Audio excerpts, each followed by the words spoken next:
Welcome to the Jeremy Mullins podcast, where we take a deep dive into different educational topics to help you optimize your life. I am Jeremy, your host, here today with my partner in crime, my co-host to the podcast, Mr. Reno. What's going on?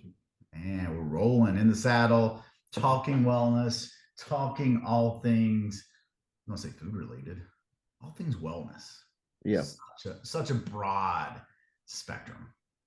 Yeah, I love saying if you're on your health and wellness journey, because it's so like fitness, nutrition, sleep, Yeah. spiritual. It's like I everything. mean, I've changed it over the last decade, right? So in the beginning, a lot of stuff I did was fat loss, right? It was always fat loss or weight loss, and so really get into wellness, and even like 8 years ago when I was really pushing sleep and learning about sleep myself and how much it affected individuals, it was like, hey, your nutrition and your exercise can be on point, but if you're only sleeping 4 hours a night, you're not going to see results, right? So yeah, the whole wellness thing encompasses everything, right? So if you're a new listener, one, thank you for listening, but also realize that wellness makes up a lot of different things in our life, right? You got to look at what is causing you stress and what is the weak point, right? Because if you're weak in an area when it comes to wellness, it's going to affect other things, right? Whether that's financial wellness, whether that's your sleep, whether that's your nutrition, your exercise, how you handle stress, all those things. So, um, sorry, soapbox this morning, soapbox. No, it aligns with everything that we're doing on the podcast, even all the way down to the people we partner with. So it's in line with everything that you preach, everything that I'm learning through the whole process. Um, so yeah. Speaking of partners, I'm going to go with our OG ones. I thanked them on social media the other day, Tony and Scott, because I think, we started IG page. So if you haven't followed us on Instagram, go to it's the JM podcast, right? It's Underscore a underscore JM podcast. podcast. We did that a little bit because, Reno's doing a great job creating content, but, a lot of times guys, life gets busy and I don't share all of it. And I don't want my personal page to be all the podcast content. So, with us, establishing new partners and people believing in the education of what we're trying to do as far as just, educate individuals and share stories, here on the podcast. We wanted to create that page so it could be just directly podcast, right? We could also, talk about our sponsors a little bit more and what they're doing good inside of the wellness space. But I said this on social media the other day, like, so Scott at Summit at Rejuvenation, like, hey, him and Tony at Great Wealth, they came on as partners before we even filmed the first podcast in this idea of, hey, we want to educate, and you guys are in the wellness space. You're specifically in the financial wellness. Scott, you are in, we can say hormones and optimizing hormone, wellness. Like, that's my goal. It's to educate, right? So, I'm very thankful for those individuals. I'm very thankful for our new sponsors that are coming on and our future sponsors, right? And anyone that gets involved, because the ultimate goal is to educate and have a platform that if someone wants to dive in and drink from a water hose, they can, right? Mhm. Like, because I see this, people either want to, like with education, they either dip their toes in, get a little bit, or they want it all at one time, right? And by us, providing this education, but also providing stories from people who've had success, I feel like it gives people opportunity, to really go out and change their lives for the better. Yeah, the value right now, I think that the podcast is bringing between your 2 decades of education, it's all online. If they sign up for First Form, they see more stuff there, and then the podcast is just free flooded shorts of all the value. So like, no matter where they're going, they're getting a little bit of education everywhere instead of having to sit down with some journal or 2 hour long YouTube video or having to go back to school to learn this stuff. They just get it in short increments, which is the way the brain's wired to learn something. Take home messages. And that's just like today, guys. We're going to talk about caffeine, right? I may or may not have had quite a bit this morning. Just getting going. I usually do my normal. So my normal dose is 1 scoop of megawatt, Which is wild. right? I mean, that's how I start my day. It's like I used to be a coffee drinker, first thing in the morning, but like, it's like the time. Like I'm like Yeah. everybody else. What's the easy button, right? I want this quick. I want it to be more efficient. So I do a shot of megawatt in the morning. But megawatt, and I'm making sure I get it exactly right. It's 150 milligrams of caffeine, so it's not really a high dose. And we talked about this. Me and Monte did a podcast on the supplements, or on this supplement specifically. So it's not a high dose of caffeine that is in megawatt, but it also has a nootropic quote effect, which is just some vitamins and minerals in supplements that work on the brain so that you have more focus. So that's the reason I really like doing it first thing in the morning, because generally first thing in the morning, I'm getting some stuff done inside the app or inside of email. So I'm really trying to crank some stuff like that as I'm getting going. So that's my go-to caffeine source in the morning. Then I kind of transfer over to coffee lately. So energy drink is hit and miss. I usually like energy drinks if I'm out and about doing things, so, but I'm more of that pre-workout from Megawatt and then coffee. Yeah. Yeah. I actually stopped doing pre-workout because I can find myself getting to levels too high. But I'm just like, now that since starting TRT, not that this is that, my energy levels are solid throughout the day to where I don't need to hit that 400, 600 caffeine range. So 2 cups of coffee in the morning, maybe splashed in with like a Coke Zero or something for lunch or whatever. And I'm pretty set for the whole day.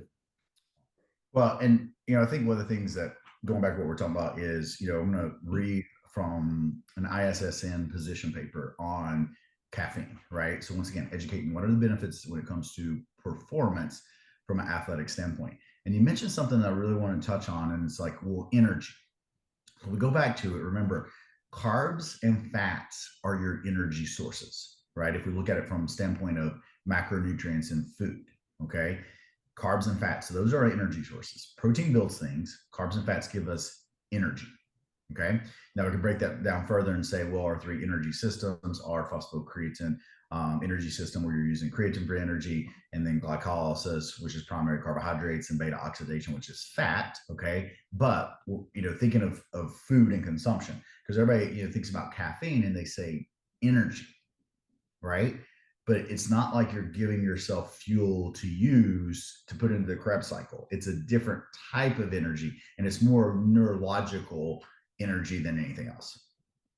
Yeah, yeah. The way I'll dumb it down for everyone, this is the way I learned it, is basically just like, and you can tell me if I'm spot on this or not, but like it just turns off your body's ability to tell itself that it's tired at the immediate moment. So you're still getting tired, but your body doesn't perceive yourself that way. It's not signaling it, right? So it's kind of blocking inside, the brain. It's blocking, levels, right? That as these levels build in the body, then your sleep perception builds, right? So caffeine's going to block those so you don't feel tired, 100%, right? But I always like to put that, because everybody's like, oh, it gives you energy, versus, like when I do a lecture later this evening with these college softball girls, I want them to understand that energy is the fuel that they're giving themselves, right? You need fuel to pitch. You need fuel to bat. You need fuel to get through your workout and your training and your games, right? And that's not in an energy drink, right? Yeah, you can have an energy drink and you can feel energy, but if you're not fueling yourself, you're not going to perform well, right?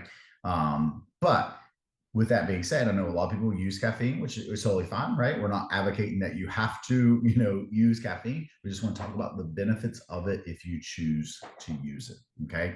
Now, if you do choose to use it, I would recommend a coffee from Long Run Company, which we have started using. We stumbled on this because it has electrolytes infused in it, and it's geared more towards like runners, endurance athletes. So we were talking about on I can't remember if wasn't a podcast. We were just talking offline. Reno, you and I were about, people training for the run, walk, ruck series. And, what we wanted to do was like, talk about electrolytes, how we see, actually people need more electrolytes and need more sodium than what they think, right? Because everybody goes into these quote nutrition wellness plans, especially for sodium. I'm just going to use this one as like vocabulary. Everybody's like, oh, you got to cut your salt. Salt's bad for you. Versus when you're training, right? Especially out doing endurance and over hour workouts, you're sweating quite a bit. You need to replace those electrolytes to perform well. So this coffee has infused electrolytes in it. It tastes good. I was sold when they said they had a peanut butter and jelly flavor, but super impressed with it. And like I said, if you're a coffee drinker, you should give it a shot. Yeah, it's up there with some of the best roasters that I've had, um, from your mom and pop shops to Black Rifle. And then it's way blows all the big companies out of the water that mass produce all their stuff, like Starbucks and whatnot. And you do not taste the salt. maybe if you made a big pot to where there's 400 or 500 milligrams of sodium in this big pot, but when you do a single cup, you don't taste it at all. Awesome. Let's dive into these bullet points. Number one, supplementation with caffeine has been shown to acutely enhance various aspects of exercise performance in many, but not all studies. So, once again, you got to think of it as an individual, how it affects you. Small to moderate benefits of caffeine include, but not limited to, muscular endurance, velocity, muscular strength, sprinting, jumping, throwing performance, as well as a wide range of aerobic and anaerobic sports specific actions. So there are plenty of research out there showing that caffeine does increase performance in almost any physical capacity, right? So that's something to keep in mind. Also noted in that was that it is individualized. So one person may notice a lot more out of it than someone else. Number two, aerobic endurance appears to be the form of exercise with most consistent moderate to large benefits from caffeine use, although the magnitude effects differs between individuals. So your aerobic sports, right? So you're running, you're cycling. And a couple of this is caffeine has been shown to increase lipolysis, or the breakdown of fat. So you can get more fat into the fat stream to use as fuel. But also, once again, in endurance sports is a lot of times the mental fatigue that comes along with those sports. So of course, by doing caffeine, you're going to increase your performance. That's the reason we see a lot of like energy gels have caffeine in them, or as we're talking about with the coffee that we're consuming now, having electrolytes inside of caffeine, right? So these companies that are producing caffeine are kind of gearing it more towards the endurance sports, which makes sense because that's where we see the biggest quote bang for your buck or the benefit. Number three, caffeine has consistently been shown to improve exercise performance when consumed in dosages of 3 to 6 milligrams per kilogram of body weight. So 3 to 6 milligrams per kilogram of body mass. Okay. So once again, that would be, based on how your size on your dosage. Okay. Minimal effect dosage of caffeine has been unclear, but also seen as low as 2 milligrams in some people. And very high doses of caffeine, 9 milligrams per kilogram, are associated with more side effects and do not seem to be facilitating a good response. Probably because you're thinking about that bell-shaped curve, you're getting too hyper, getting up there in that dosage. So broad statement, 150 milligrams to 300 milligrams for most people. If I had to put it in milligrams, so you kind of know what you're looking for. So 150 milligrams or 300 milligrams, once again, think about based on your body size. Yeah, I felt way better on that lower end when I was consuming those 900 to 1,000 milligrams. When Yeah. I crossed that 600 mark, I noticed my crash came way earlier 100%. and And faster. think of it as a bell-shaped curve, guys. There's going to be this sweet spot at the top of the bell-shaped curve that works well for you. Not enough, not really seeing the performance. Too much, seeing a decreased performance. Now, did I hear so caffeine helps your body use fat as Yeah. fuel So efficiently? and this is the reason a lot of fat burners have caffeine, but it increases lipolysis. So it allows the fat cells to break down more fat, therefore getting more fat out of the fat cell into the fat stream. And if think about endurance sports, especially if done at a heart rate zone or an intensity that's burning more fat for fuel, then the idea is you can go longer because you have more fuel available. Is that it's similar to carbs at all for energy or Well, I mean, so you think about your carbs. Your carbs, you have limited storage. So you have carbs inside your muscle cell that you can break down from muscle glycogen, put it in bloodstream, boom, use it, or you got to ingest it, right? But your fat, even someone who is super lean, has a lot of fat for fuel, right? right? But can the body break it down fast enough, right, inside of your inner sport to continue fueling you over a long period of time? So the idea of consuming some caffeine can help with that. So is there, and tell me if I'm wrong here, but like when you consume this gel that has X amount of carbs with a little bit of caffeine, the carbs gives you that initial hit of fuel, Yeah. and then the caffeine is going to use the fat on the back end for Yeah, honestly, I'd longer. say with the gels, it's more of the once again the neurological, decreasing the pain and keeping the quote neurological perception there, right? Versus a fueling standpoint. The caffeine kind of before the endurance event is more that using the fat for fuel. And then is there any data on caffeine being a like dehydration, like where you need to consume more? I know there's water mixed in with coffee and whatnot, but like Do you need to consume more hydrating liquids the more caffeine you consume? So I think with that is I have not seen any athletes I've worked with that are consuming enough of the recommended water intake, right? Hey, half your body weight in ounces of water plus replace any fluid loss during exercise, right?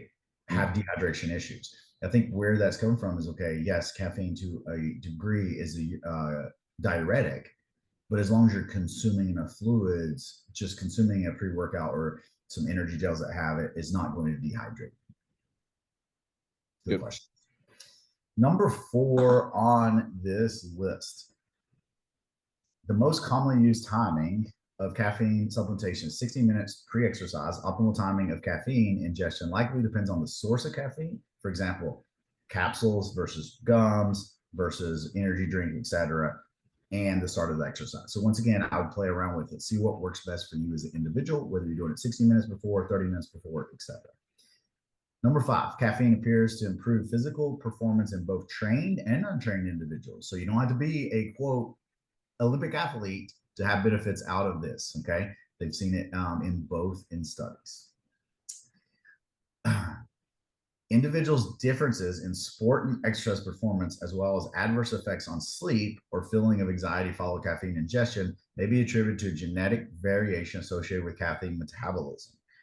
So that's something we have to remember. Like, there's a half life of caffeine, and everybody's different. So that's the reason you want to take a small dose, see how it affects you, document when your last dose of the day is, see if it's affecting your sleep. Those are things you want to play around with, right? If you're looking at, well, I'm going to do caffeine to increase performance, then you need to be able to take it and look at, okay, how is this affecting me overall? And you may have to play with it to find optimal, levels, optimal timing that works for you. Number 7, bear with me, just a few more. Caffeine has been shown to be neurogenic for cognitive function, including attentions, vigilance in most individuals. So it goes back to when we say energy, it is giving you attention. So caffeine could help with, hey, you're reading a book, you got to do a book review, you got a paper due at work. That'd be school, right? Paper due Yes. at school. Project due at work. You could use caffeine there for a neurogenic aid in performance. Number 9, the use of caffeine in conjunction with endurance exercise in the heat and altitude, as well as supported with doses a range of 3 to 6 milligrams per kilogram. So once again, using caffeine at altitude, using it in heat has been shown and supported. Okay, it's a little bit more in the endurance world with that one, but you guys are see that there are benefits to performance that's coming with caffeine. Alternate sources of caffeine, such as caffeinated chewing gum, mouth rinses, energy gels, chews, have been shown to improve performance for both primary and aerobic exercise. That one I don't really have anything to other than saying, like, in most of the wellness world, maybe you change up your pre-workout every now and again. Maybe, like, for me, I do coffee instead of megawatt. Like, you just kind of play around with it, giving yourself a break from the type of caffeine that you're getting. But I've taken megawatt for 4 years straight now, right? I still have the effect from it, still feel good from it. So just kind of talking to that point. And the last one, energy drinks, pre-workout supplements containing caffeine have both demonstrated to enhance both anaerobic and aerobic performance. Take home message. If you choose to do caffeine, it can be beneficial in the exercise world, right? That's my take home message. Learn to play around with it, what works for you. Okay, once again, I would say 150 to 300 milligrams is going to be the dose that most people are doing. I would definitely say start on the lower end. Pay attention to your labels. Make sure that you are, consuming good amounts, not just, hey, I got this pre-workout, I'm going to take it without looking to see, what is in it, from that aspect, right? If you're just a coffee drinker, great. You can time your coffee, maybe consume a little bit more if you're looking, depending on how much, once again, more is relative. Don't know how much coffee people are drinking out there, but look at the timing of it to help increase your performance. Nailed it. Yeah. No more questions. I got mine all out during it. No, these are kind of always like doing the position papers because it's kind of straightforward. Read about it, give the examples, talk about it. And then, of course, if you guys have any questions on any of that, let me know. I know it was broken into more of the study of milligrams per kilogram, but I try to give that in just a direct milligram range per individual and a range that I see that I personally use, for workouts. I do caffeine when I do endurance sports, 100%. Generally go with the gels that have some caffeine, kind of alternate them. Not every gel I do has caffeine. And then also go with Coca-Cola later in a race also. So just some take-home points there. So appreciate you guys listening. Hope you found some value in the Caffeine podcast. We will be back with you guys soon. We're going to be talking about some net carbs, dietary fiber, all that, and then also recapping the Ironman. Those are some upcoming shows. Hope you guys have a great day, and we'll talk to you soon. Sweet.